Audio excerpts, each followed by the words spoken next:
help with the Lord's Supper, you know, in terms of fixing it and making it. And that's really about all they did.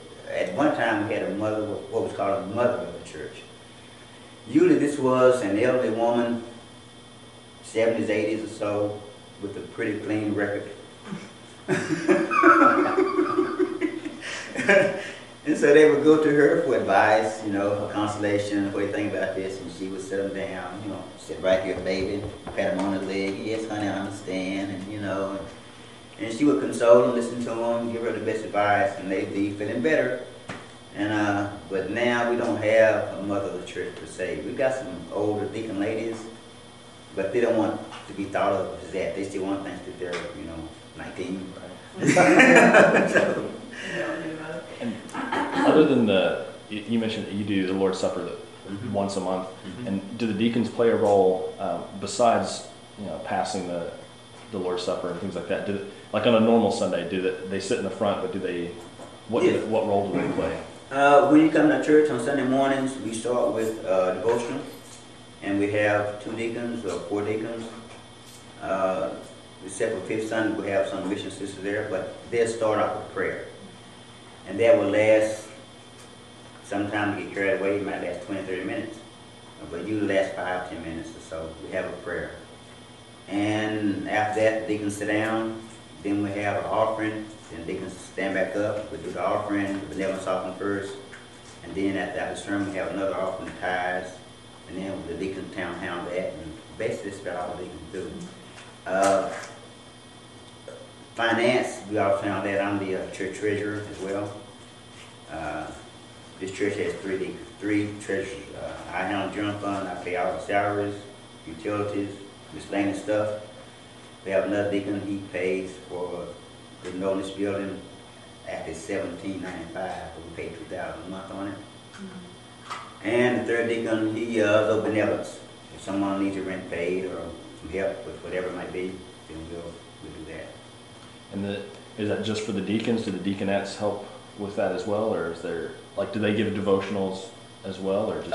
Yeah, every 5th Sunday is Mission Sunday, and most of the deaconesses are also in the mission, so they will come, and we let them usually have charge of their program at that particular time. They'll have the devotion, they'll say the prayers, offerings along with some of the deacons there, and usually that's it. At the end of a service, the pastor does what's called the invitation to discipleship, where he'll invite you to come and join. A deacon will stand with them then, or either deaconess will come up if it's on the 5th Sunday or a special day, something like that. But that's basically it. We are trying to get our deaconesses to play a more visible role here in the church.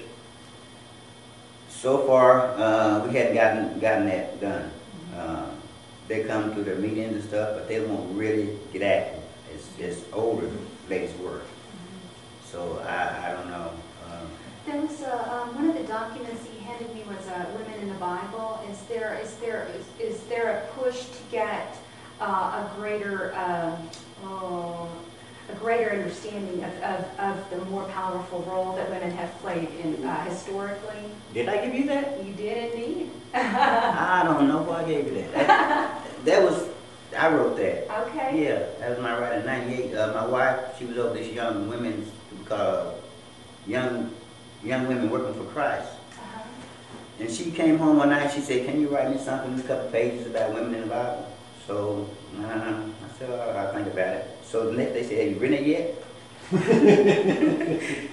So I sit down on my computer and I just I wrote that in about 6 hours, I think. That wasn't just a couple of pages either. Yeah, it's about 25 pages, so yeah. So I wrote that and gave it to her, made copies for all of them, and they just kind of used it from that. That's clearly something you've been thinking about, though, for a while, and we want it.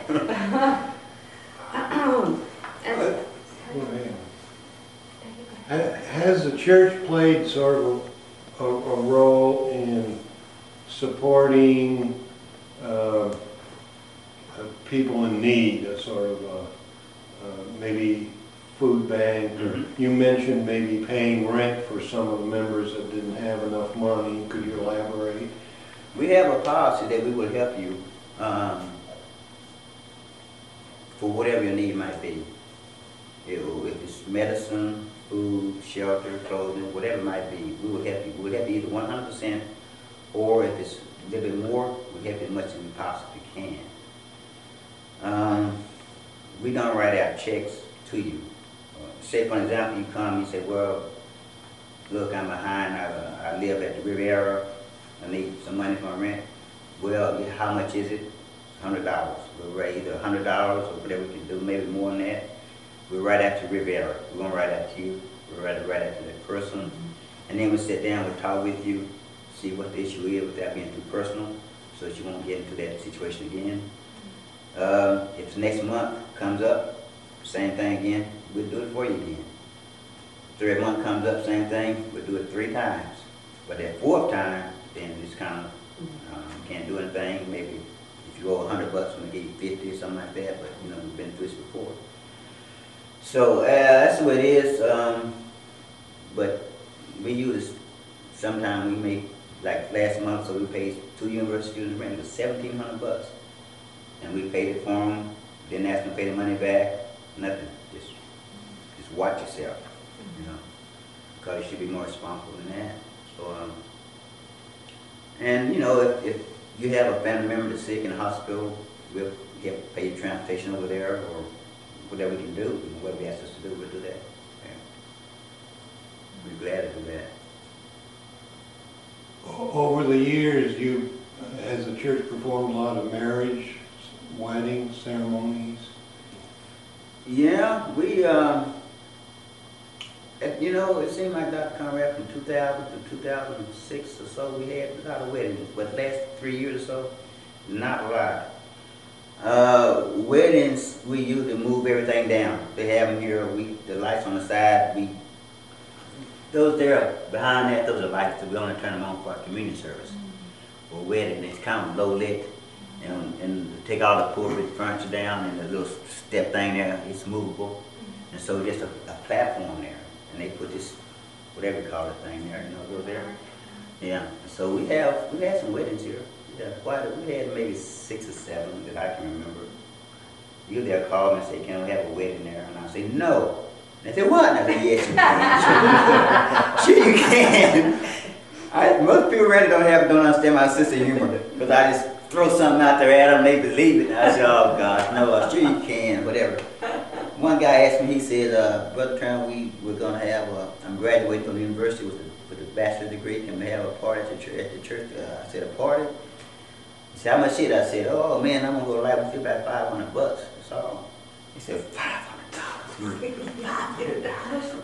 I said, no, I just joking with you. Come on down there. Just no alcohol, no profanity, no vulgar music. Clean up after yourself. If something breaks, you're responsible for it. Give me a time, and that's it. That was it. Before they built this community center down here, was this church a place for meetings or gatherings, maybe not necessarily related to church activities, and community assemblies? The old church across the street was. Yeah. Now since the community center has been built, we try to take a lot of political things out of churches and take it down there. But across the street, whenever something happened in the community, whatever it was brought up there. You call people on the phone, they come and you discuss it. Yeah. Most definitely so. So that sort of served as a community center as well as a church. Yeah, yeah, and it made no difference if you were Baptist, Methodist, Episcopalian, whatever you might have been. If you were part of the community, then they invited you to come, and you would come, you listen, you put in your 2 cents, whether you agree with it or not, and, you know, you went home. So it was very, yeah, it was that. How do you think the church has helped the Norris community over the last 100 years? However long it's been. 150? 150? 15. 15? Yeah, it's 100, since 1892, whatever that is. What is that? How the church helped? Yeah.